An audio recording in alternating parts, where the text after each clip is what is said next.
Hey guys, welcome back to another episode of TalkFlow. And I know what you guys are wondering. Why are we back after only 2 days of our previous release? Well, welcome to part two of episode 24. And in this episode, as you can see, we have Brett from DesignJoy. Brett, thank you very much for jumping on this episode. I didn't expect you to reply yesterday to my tweet, but I'm very glad you did. And I'm glad that you're here to talk about, productized services and whatnot. Yeah, thanks for having me. I know I kind of requested to come on the show, so I appreciate you not only accepting but jumping on less than 24 hours later. Because we were excited as well when he sent me the Yeah. tweet. Both of us like freaking out, like, oh god, we didn't plan for this. Nah, I didn't plan for it either. It was really kind of a whim. I was like, hey, let's come on and discuss some things. So Yeah, and I just felt like it was just natural because it gives you more opportunity to talk to us about productized services. absolutely. And what the Twitter beef was about. I think it'd be interesting to just chat about it a little bit. Yeah, for sure. So Cool. I think what we normally do with all of our guests is sort of ask them about where they got started and a little bit about themselves. So if you can give us a little intro about yourself and DesignJoy. Yeah. So I'm a designer by trade. So I've been designing, since 2009. Dabbled in some things and worked, took the typical like agency route, worked for corporations. And back in the summer of 2017 is when I created DesignJoy. And the sort of the reason for creating it at the time there, today productized services are kind of blowing up, but 5 years ago, there was a couple of them around. And there was one called Design Pickle, which I'm sure a lot of people have heard of. Yeah. And at the time, I had a certain skill set. I was mainly a web designer, did a lot of like UX UI work, mobile applications, that sort of thing. And I liked Design Pickle's model, but they didn't serve that end of the market. They were, serving lower tier, kind of like mom and pop shops and that sort of thing. So I sort of took advantage of the fact that they had validated a really kind of a revolutionary, and I'm not even sure they were the first, but they were really the first to take it to scale. So they had validated the model, and it was clear that people loved it. And so I applied my skill set to that model and launched DesignJoy, sort of just on a whim on a weekend. And and then kind of the rest is kind of history at that point. Right. And I think even now productized services is still relatively new, and I've never heard of it until like a few months ago when we just started looking at all different pricing models out there. So if you could sort of give us an intro about like what productized services is, how does it work? Yeah. So an analogy that I like to use is like it's like going to the grocery store and you go to the fruit section and you see an apple, you see the price of the apple, you know exactly what you're going to get. It's sort of taking that concept and applying it to a service. To a certain extent, right? It's always going to be a little bit more fluid, but it's really offering a service at a fixed price, sort of a fixed outcome with fixed parameters set around it. It doesn't have to be a subscription, recurring service, but oftentimes it is in that form, for obvious reasons. And, it's a really attractive alternative to the other methods of which you source design or development or content writing, right? And it's like you're either working with freelancers, which, there's good and bad things about that. And agencies, likewise, there's pros and cons. But it's a very attractive offer, and there's a whole productized community out there, and there's Facebook. This idea has been around for a while, but it hasn't really gone mainstream. I wouldn't even say it's gone mainstream yet, but it's certainly making its way towards that. And there's a lot still to figure out. I've been doing it for 5 years. I'm still learning every single day, still adjusting. And so, no one's really figured it out quite yet. I don't think Design Pickle's figured it out. Though they're doing almost 30 million a year, I think they're still very much figuring out too. But that's pretty much in a nutshell what it is. I think the question like a lot in the community you have is how can you sort of productize something like design and development where it really differs between clients? I guess we can sort of put parameters and like sort of make it general, but like the main question I have is basically like if it's design and development, isn't it like don't every client have different requirements, and how do you sort of deal with that? Yeah. Part of that, I mean, it's not a perfect process, but part of that is definitely like fielding clients before they even sign up, figuring out if this model works from them from a communication perspective, from just a workflow perspective, like how's this going to integrate into their existing processes if they do have product teams and things like that. So, you know, there's a good amount of fielding that's involved before you even let people in. And then even after you let people in, right? Sometimes you discover that they're just not the right fit, or you're not the right fit for them. And, you know, and it's sometimes you're teaching clients to adapt to the model too, right? Not always on board with every aspect of it, but over time, it just becomes this like sort of reliable source that's easy to turn off and turn on. That sort of outweighs some of the negative effects of the model as well. Being, you know, and there's plenty of them to discuss, but yeah, you kind of just figure it out client by client, and you realize, you know, there are actually a lot of people that are open to this that you wouldn't have expected. You know, like the 0 meeting policy that I have, like you wouldn't expect clients to be open to that, but more often than not, they certainly are. And just the async fashion of it, it's sort of surprising. I feel like the work culture in general, especially since COVID and where everyone working remotely, is sort of open to this sort of new way of doing things. Right. And I think that sort of explains the general questions that we normally have for productized services. But I think we all want to like get to the meat of the conversation of this episode, is the whole Twitter debacle that sort of happened. I think, was it last week or was it this week? I think it was last. It was week. last week. I think the first question what happened was it was like I think an ex-client, I believe, Brett. Yes. Who like tweeted something about his experiences. So I'm sure that you read that tweet. So I just want to, know your thoughts about that whole situation. So a little bit of like background. So I do run DesignJoy myself, which is I think pure insanity at this point. It's not something that I would advocate for at all. And it's not something I do ever advocate for. I think that was a misconception, I think, early on, that, you know, I just joined basically Twitter 2 months ago, and you know, it caught fire real quick. The idea of this productized services hadn't really hit Twitter. I was surprised, because in my world, I mean, I've been dealing with communities for many years that this is all we talk about.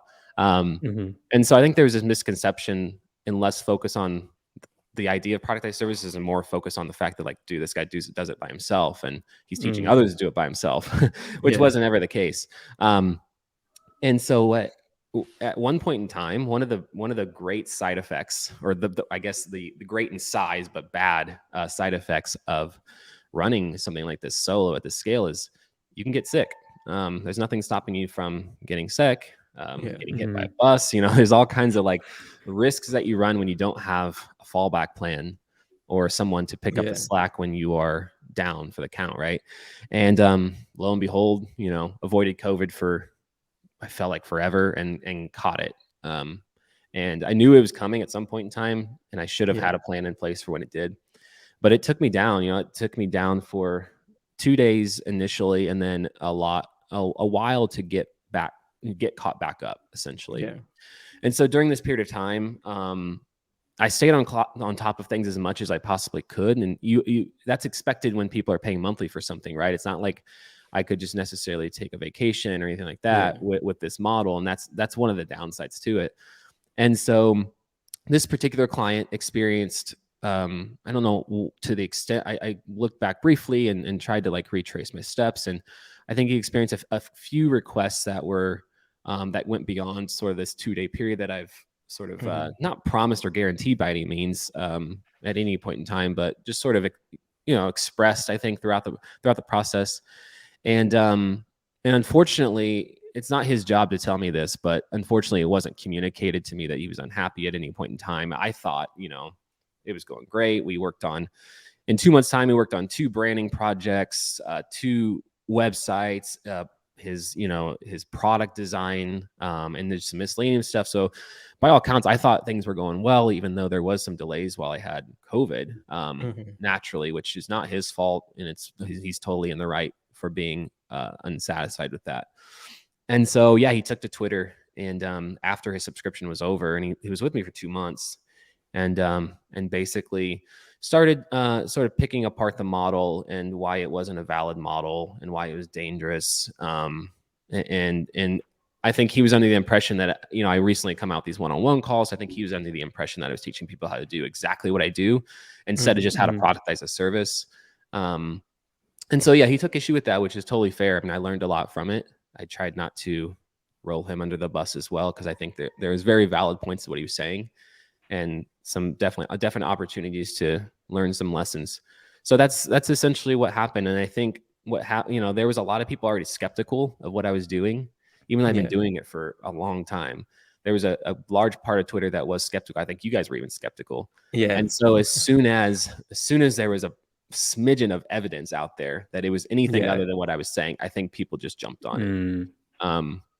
And unfortunately, you know, that's 2 or 3 people's view out of hundreds that I've worked with, but that tends to, you know, like I said, they happened to that person, so it shouldn't have.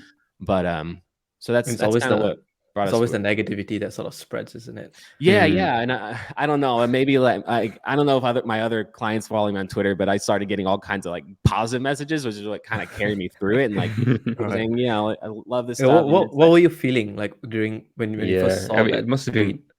Yeah, it was. It's. I mean, I think of myself as a pretty decent dude. Like, I don't try to cause controversy. Like, I'm a 2 on the Enneagram scale. I don't like to piss people off. Like, I only want people to be happy. I don't like people to think negative of me.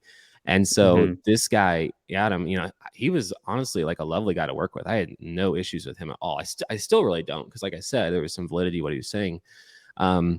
And the fact that he had a following, right? If it was just like anyone and they said something, I mean, I would still consider it and learn from it. But his sort of took off and started getting all kinds of DMs and the comment, and I couldn't ignore it, even though like I wasn't letting it really question what I was doing.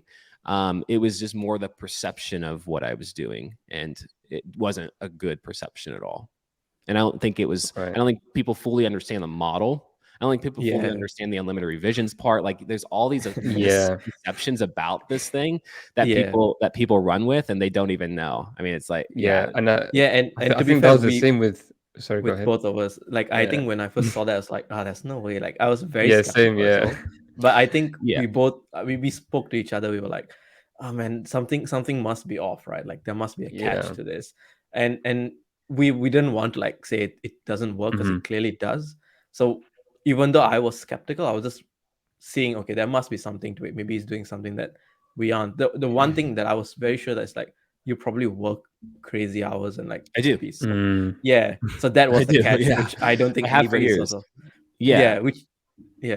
I don't take vacations. I work from the time I wake up to the time I go to bed. So and on top of that, right, I mean, it's like the way this whole thing works. I mean, if you were to really want to know sort of like, how does this guy do it? I mean, aside from like the big thing, which is like, I've just been through it. I've been like forged in this fire that I put myself in for years, and have been able to do what really to my knowledge, you know, no other designers have been able to do before. And the efficiency that I'm able to work at, and the speed at which I work at, is really, I think no one's really gone through what I've gone through in terms of just the volume of work that I've done. I feel like I've packed in 20 years of design work in the last like 2 years.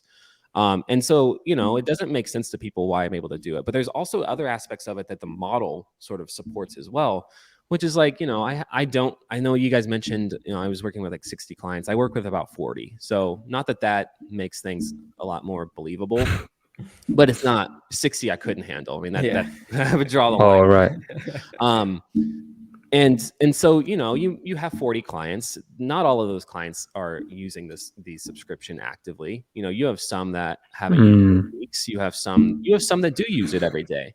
And then of those that are using it, you have a certain subset of them that have extremely small requests that may take me 5 minutes. It may take me 10 minutes because I'm fast, but I don't deliver that request for 2 days.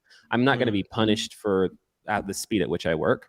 And I'm not going to deliver it faster just because I'm fast at what I do. So, and then you add on that you're going to have a subset of those that maybe haven't provided feedback on the current request. So at the end of the day, you're working with, even though you start with 40, you may be working every day with maybe 10, 15 clients at a time. And not that that's like super manageable, but it is when you've kind of gone through what I've gone through. So, and then the revisions piece, you can only have one request at a time. So a lot of people get stuck on that. Like, oh my gosh, how could you ever do that? I don't care if you're providing revisions or a new request. It's still the same amount of work for me. So if you want to stay on a request for 3 months and just keep iterating on it, it doesn't affect the amount of time that I spend working on it. I see. So, And I think that makes sense, because unlimited revisions means that as long as you're paying for the service every month, it is technically unlimited. So that I think that was lost in translation, or there's maybe not a better way to sort of put that in. Exactly. No, you're right. But You're right. Now I get it. So I'm working on sort of like a new way of, a more clear way of selling this thing and setting expectations. And part of that is going to be ridding this whole thing, ridding it of the word unlimited, because everyone has, I think everyone almost has the same conception of what it is, and it's the wrong conception of what I think it's because everyone's sort of like unlimited revisions, meaning like, oh, in 1 month they can ask you for like 1 million requests, and then they can just pull out halfway. But it doesn't actually happen when you think about it. Yeah, because what I was thinking is like somebody can, because when I saw unlimited revisions, I was like, okay, so can't like for example, let's say I'm a client, can't I just be like, okay, I want a 10-page website today, tomorrow I want another 10-page website, for example. And I was wondering how will you be able to handle that? So no, that's how it's you request one thing at a time. You can have, it's queue based, and each request on average, I would say, is, despite what you hear on Twitter, each request is on average delivered in 2 days, which is really quick compared to, I mean, if you were to sign up with an agency and develop a website, I mean, you're going to take 3 weeks to even get a pixel moving on a screen. So it is relatively fast. It is expensive too. So there is that burden on me that to stay on top of it, because I've recently doubled my prices, which also increases the burden of me delivering even more. When I slacked off one day when people were paying $2,500 a month, it's different when you slack off a day when people are paying $5,000 a month. So and I'm only human, right? So I have off days and days that are more productive than others, and that's kind of the negative side of this whole thing. So before everything, like when I was on Twitter and I was reading all of your stuff, I thought, when I thought your whole process is going to be super complicated, like you're going to have crazy systems in place. I guess you do, right? But now that I think about it, because all I was seeing was numbers in front of me, unlimited revisions, for example, making this much a month, etc., etc.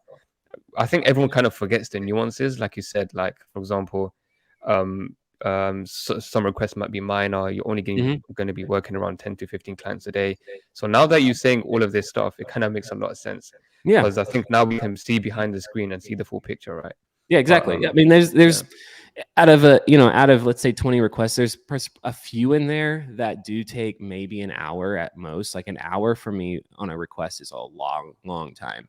And so, but generally, like the majority of them are typically very small, and then revisions are typically very minimal. So not to say that like anybody can just, I didn't start out being able to do what I do today at the scale. I had to go through this insane growth period. And what's also worth mentioning is like 2 months ago, I was double in or half of the revenue I was driving out. Twitter doubled my revenue basically in 4 or 5 weeks. And crazy, so I certainly have made mistakes, certainly have been overwhelmed, certainly have been like on the verge of burnout. I mean, when you grow that fast, it's kind of expected, right? Absolutely. So. And it wasn't exactly a linear growth from clients to revenue because I doubled my prices. So I am still working around the same amount, but there was all kinds of like external things, like fielding up like all these calls that people want to, and all these things that also took time away from me. And so I've basically at this point like canceled all upcoming calls, which probably pissed a lot of people off because I know people were waiting a long time for them to happen. And sort of like resetting the whole thing. Even though I don't feel like the perception on Twitter is correct, I would argue that there's a good majority of my clients have used me honestly since 2017. I mean, there's clients that have been using me for almost 5 years. And so it's not like everyone's unhappy, but there were certainly mistakes made during the time that I had COVID that aren't excusable.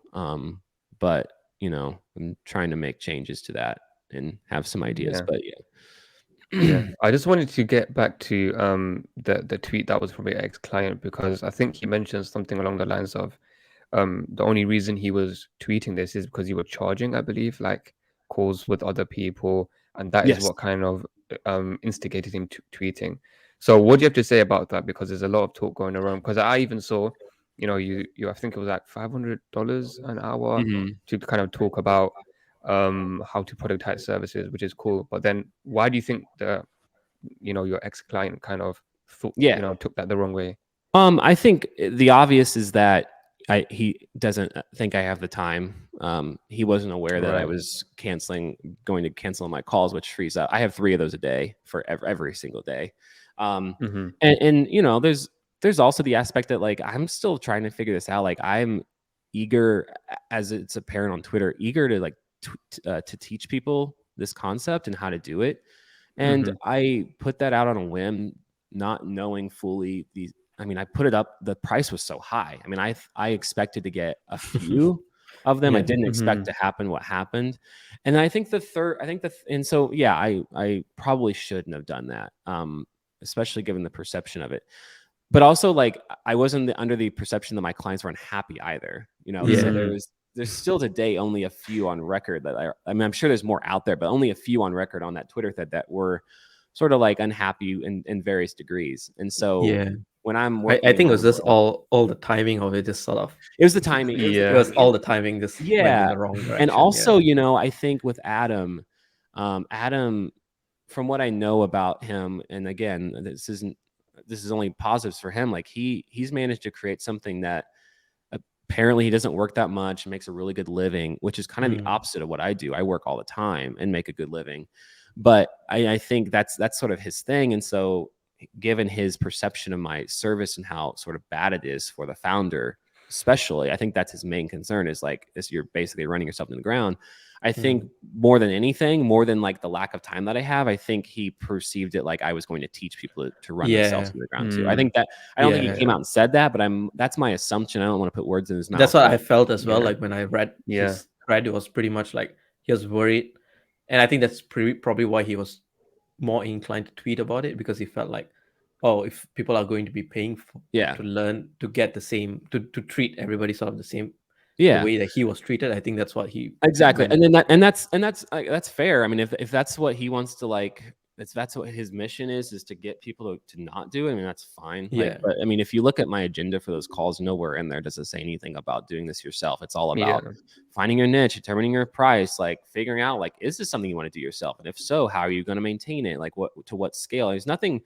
It's like giving somebody a car. I mean, they're going to enjoy it, but they could also have an accident, right? It's like I can't like protect you. I mean, I'm going to give you an idea that people love, but then it's up to you to determine what path you want to go down, whether you're going to scale it or whether I'm actually a proponent of like staying small, even though I've made mistakes and had a hard time doing that. But that doesn't mean that everyone is going to do this. And I think the success that I've had it's such a rare thing too, that I don't expect, the average person creating a productized service to do what I've done and be able to actually do it. So there's also that sort of realistic perspective that I'm just teaching people how to productize a service. And if you want to run it yourself, great. If you want to hire a team, fantastic. I don't care. Yeah, and I think that's like I think the question that you get the most is like, why don't you like outsource or like hire a team?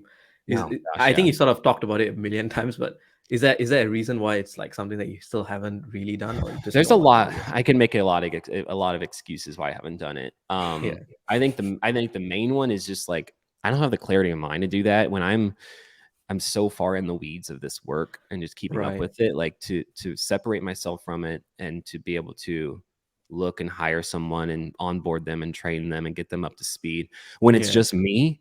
Like there's certainly there's other options. I mean, I could hire an ops guy to come in and do all that for me, but that also that's not like that's not stress free, right? And then there's this also like aspect of it that like I am a designer. I don't consider myself. I mean, I guess you could consider myself like an entrepreneur, but like I'm really just a designer. And it's why I'm still doing all the work. When I could hire 10 designers tomorrow and be able to afford it and still do well.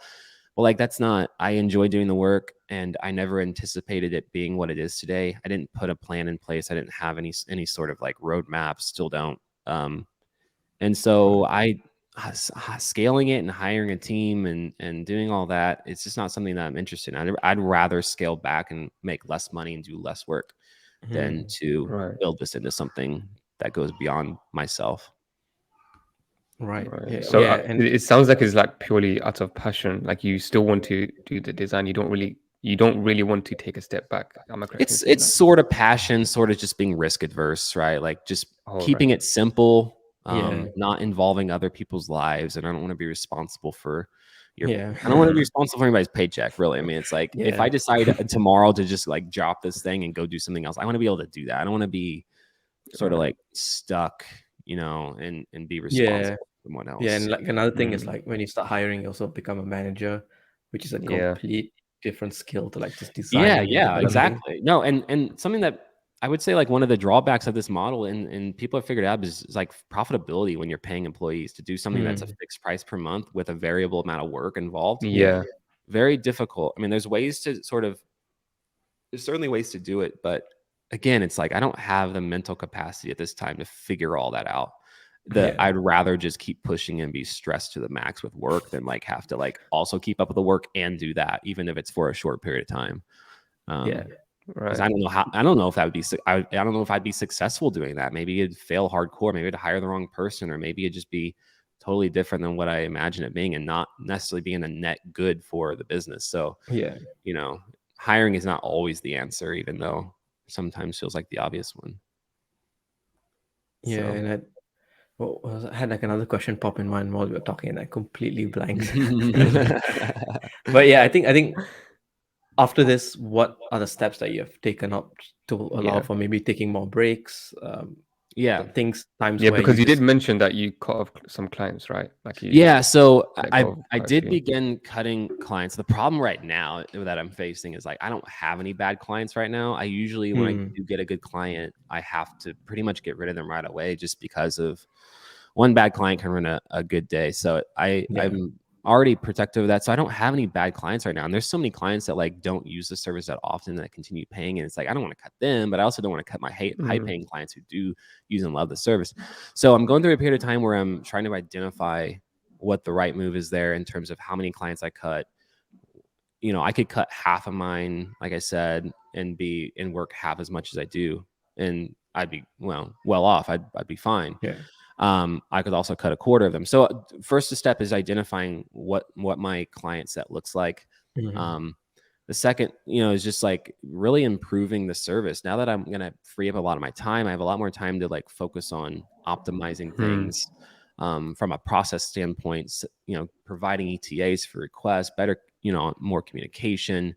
One thing that I've, out of this whole thread, like refunding people for delays. If something I identify something that should have been delivered in 2 days, it's delivered in 3, just refunding you for a day. I mean, you shouldn't be stuck paying for that. Really it's going to be scaling back and getting something more manageable where it's DesignJoy is no longer this sort of open sign up thing where anyone can go and sign up right away. It's going to be more exclusive and maybe having this aspect of like an application, like applying to be in just to like do that whole sort of thing, and then getting a small set of clients that I can just do like 10 times better work for and a higher volume. And so before this is like they apply and as long as they pay for it, they are a client, or there's no checking process before that? Now, there's no checking process at all. I mean, the majority, before you're gonna pay $5,000, you're probably gonna book a call and make sure it's like a right fit. So there is that part. But other than that, I mean, I still get clients that just like up and sign up out of the blue. And and then I get them in a Trello and then they're ready to submit a request. Now it's probably going to be like, you're going to apply, you're going to give me your information. I'm going to determine if we're a good fit. Maybe if then we're going to hop on a call and then, manage sort of this small client. So I've done the big stuff. I've gone to the moon with it, and like I'm not going to go to 3 million. I know that. So it's like might as well just now start to kind of consolidate. No, I mean you still can if you start niching down or like having a very strong small community of clients, like that could, you could raise your price or stuff like that. Absolutely. So it could be something for growth as well. Yeah, for sure. So I just wanted to ask like what was your reason to kind of change that whole dynamic of your business from anyone can come. Sorry, any client can sign up to, I want very limited amount of clients. Was it because you couldn't see yourself scaling any further than you already were? Or was it kind of like defects that you saw in your business and you wanted to kind of stay away no, I from mean, that? if you look back on my tweets, I actually tweeted before the thread that a V2 of DesignJoy was coming, and I didn't allude to what it was, but it was this like now this like exclusive membership concept. And aside from that, I mean, I've had this conversation with my wife for months now about scaling back, and I think this sort of like this thread that popped up made it very real, because honestly, like, even though I work with a lot of people, I don't know if I just work with super nice people who are unconfrontational, but like, I don't hear any negative feedback really from my clients, which again, it's like, it's not their problem. It's not their job to do that. But like, this was the first time, especially it's very in public as well. that like, that I saw anything negative about I heard all kinds of negative stuff about people on the outside that hadn't used it, which is like, whatever. This was the first time that I heard something. And so it really just kind of kicked it in the high gear. And I thought, need to do something different here. But before that, I mean, I've been working insane hours for a long time and needed to do it. So I'm in a way very kind of. Are you trying to like scale that back as well? Like getting scale more what back? Break? Yeah. Like the time just to, that's really what I'm trying to do. I mean, I'm trying to get it down to where like I work 8 or 9 hours a day, but can like invest more time in individual projects than just the work that I do is still great, but like, I mean, the more time you're able to spend on something, typically the better the result. So, just scaling back all around. Cool. Yeah. I think. And I wanted to ask, because this whole productized services thing, I mean, we had a whole episode about it yesterday, and that kind of speaks for itself, right? It's such a it's not new, but it's really popping off right now. And I wanted to ask you, because you've been a designer for most of your life, right? And you know all of the different types of pricing models, I'm guessing, so like fixed pricing.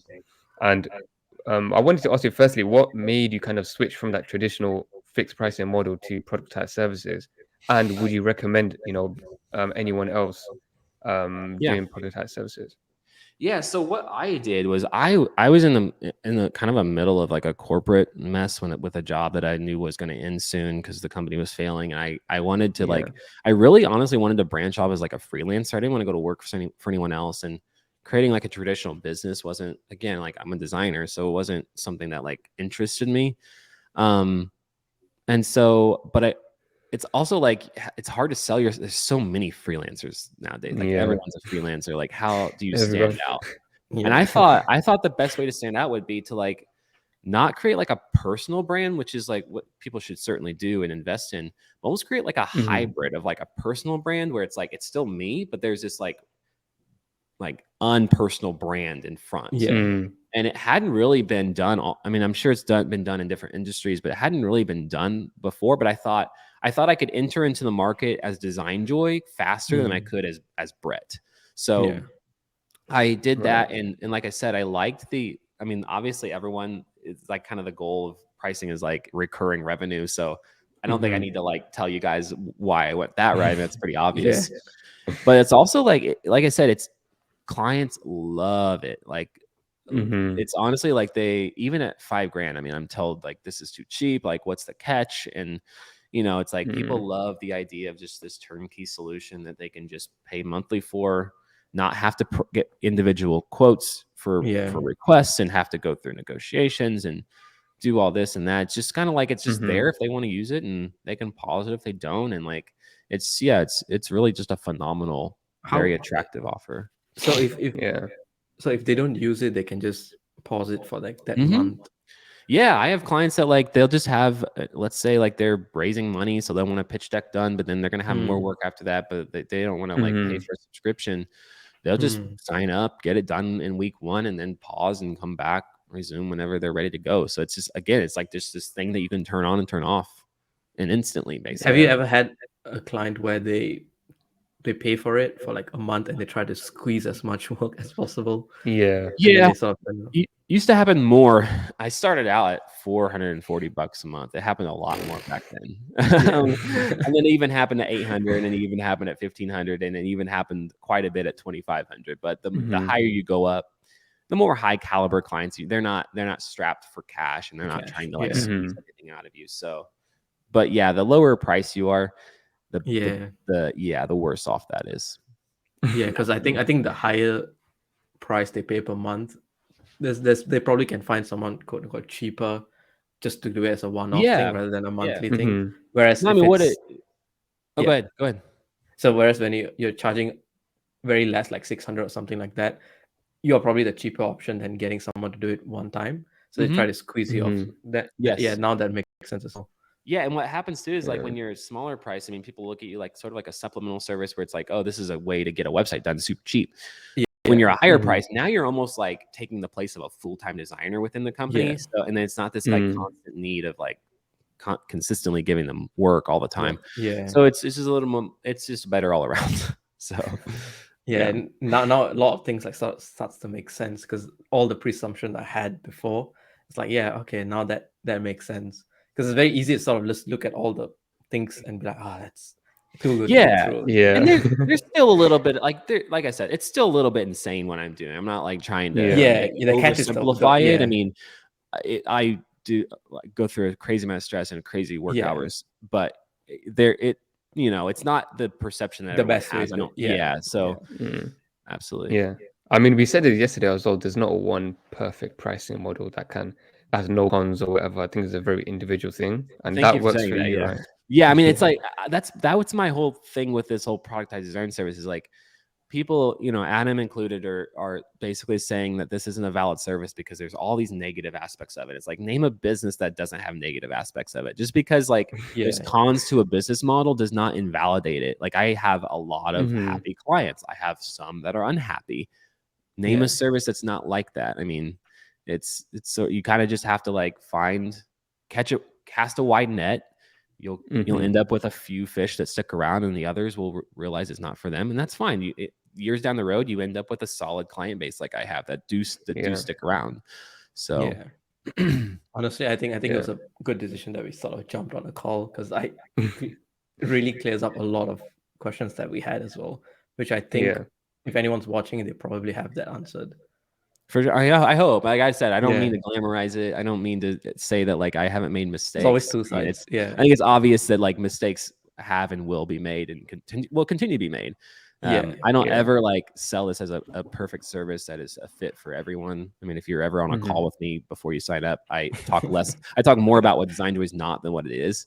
And there's certainly things that have to be figured out and will continue to have to be refined. But I mean, it's big props that you actually sort of own up to it and actually jump on a call and sort of discuss it, because it's very easy to just be like, yeah, it wasn't my mistake, or it's just him, or it's just that one time. But it's quite refreshing to sort of see like, okay, yes, I made a mistake and this is what I'm going to be changing, which then I felt like a lot of people who were skeptical were like, oh, okay, maybe he was just weren't aware of all these things and he's sort of trying to fix it now. No, I mean, it honestly, like for me, the reason why I hopped on this call I don't need to necessarily defend myself. I mean, I was doing fine before Twitter. It's more so like I believe in the model so much, and I'm so excited that like so many people are now wanting to do it. Like I'm more protective over the idea of the model than like DesignJoy will be fine. I mean, I'm not worried about what happened or what will happen with it. But I believe in the model so much, and I think this definitely will help a lot of people. It definitely helped me to sort of start to think on like, oh, okay, that's how it works. Seeing how we can sort of leverage that as well. Yeah, and you don't got to do it exactly like DesignJoy. I mean, there's certain things that, like you don't like. I'm not telling you to do exactly what I've done at every step of the way. I'm very much figuring it out. And there's other companies that are doing stuff different, and you kind of just like take what I like. That's my thing with like Twitter is like anytime you read advice on Twitter, like don't take it verbatim. Take what you can from it and apply it to the situation. But it's not like you have to take it word for word and it's not meant to be applied that way. So if I talk about running it solo and doing this revenue, it's like take what you want from it. Maybe it's just the revenue. Maybe it's the fact that it's an attractive model. Don't take you don't have to do it solo. I was gonna ask you about like the whole sharing the revenue and all of that. For me, when I first saw it, I'm like, why? I think everybody was like, why is he sharing all of this? But then now it sort of makes sense. It's like it's not that you're showing DesignJoy is making this much. It's like this pricing, this model is helping me to make this much. Right? I think, again, I think a lot of it wasn't. Twitter is not the best way to sort of clear up all these questions. Yeah, well, I mean, you're limited to like, that's my problem is like I'm still learning the Twitter community because like my community I came from before Twitter was indie hackers. Like that's the only place where I ever published anything. And like building in public is very like that's what everyone does. Everyone shares their revenue. And that's sort of like what was DesignJoy is known for, was like this guy running this solo, doing this amount of revenue. So it's just easy to continually talk about it. But like over the past couple of weeks, I mean, I've gotten to the point where like I've reached pretty much the cap of where I'm going to go. So it's really talking about MRR and stuff like that is like, it's not as interesting to me anymore. And I feel like I've just done it over and over again for so many years. So now I'm like going to get into more substantial like content and the good and bad side of running productized services and you know, that sort of thing. It's like more value. Educational. So would you say like, because I remember like before we done that episode yesterday, because we have to talk about productized services, I got like a Notion doc of ideas that I have for like my, you know, my business and whatnot. And I did one called yesterday called productized services. And I wanted to like kind of incorporate that into my pricing. Perhaps that can be like a second model, you know, along with fixed pricing and whatnot. So like, would you recommend, you know, productized services for freelancers, like specifically the Webflow industry? Because I know, you know, you do Webflow stuff. So would you recommend, you know, that productized services model to us? Yeah, I mean, so the Webflow piece to me became so popular that I actually had to like detach it from a subscription recently and basically double the incremental price over the subscription price. So from a demand standpoint, it's insanity. I more often than not, I would say like 7 out of 10 clients are interested in Webflow development that come through the DesignJoy door. And the demand is too high for me. So the demand for sure. Now, how you structure things and set expectations and do all that, I mean, that's something that like you kind of have to figure out as you go. It's not going to be perfect. I mean, that's really, if I were to say there's the one big negative thing about this is like managing expectations. So I'm sure like when you start a project with a client, you're going to set target dates and sort of a roadmap. And this is where we're going to be at this date and this date. Well, with a subscription service, it's not really intended to work that way. Otherwise, you just quote them, right? So, it's not going to be for everyone, but if I were starting over, I would probably only do like Webflow development like that. I feel like that would be a big opportunity and industry that is growing like insanely. And I don't think people realize how popular Webflow is now. I think from 2 years ago to now, it's insane because I used to tell every client what Webflow is and like this is how it works, that's how it works, this is how much it costs. Now nobody has the conversation anymore. You don't have to like bring, you know, like I used to be like, hey, so have you heard of Webflow? I know you're on WordPress. Like, have you? And now it's like they'll just come out and like talk about it. And I'm like, I've seen the change, and you guys have too. And so I remember like last year I think Webflow, they had this thing, I think it's webflow.com/pitch, and there's like something that is like a presentation that Webflow kind of has, and it's like basically a pitch deck that Webflow created that you can send to potential clients that want to switch to Webflow. And I remember I used to send it all the time, but now I don't even need to send it no more. Everyone knows about it now. I mean, people still have like some questions about it and like how limitless is it and whatnot. But I mean, certainly I see companies big and large wanting to switch over. So I would certainly recommend it. But I would recommend like borrowing what you can from DesignJoy, but also knowing what not to borrow and what not to do. But I don't, there's certain things I would probably do different with which is like a strictly Webflow development agency, but for the most part, it would look very similar to DesignJoy. Yeah, because I think a few things I can think of just on the spot is, let's say, because every Webflow website is going to have a different style guide and framework and whatnot. So I'm guessing my vetting process is going to be, if you don't have a certain quality of style guide, for example, if there is no style guide, or if you're using like shitty class names like div block 5000 and whatnot, then I don't want you. But I mean, there's a lot of like intricacies you have to think of. It's not straightforward like fixed pricing where no matter what client comes, you can just like rearrange your pricing and rearrange all of your processes to fit them. It's more like you have to kind of pick the client and you have to make them fit in your pricing rather than the other way around.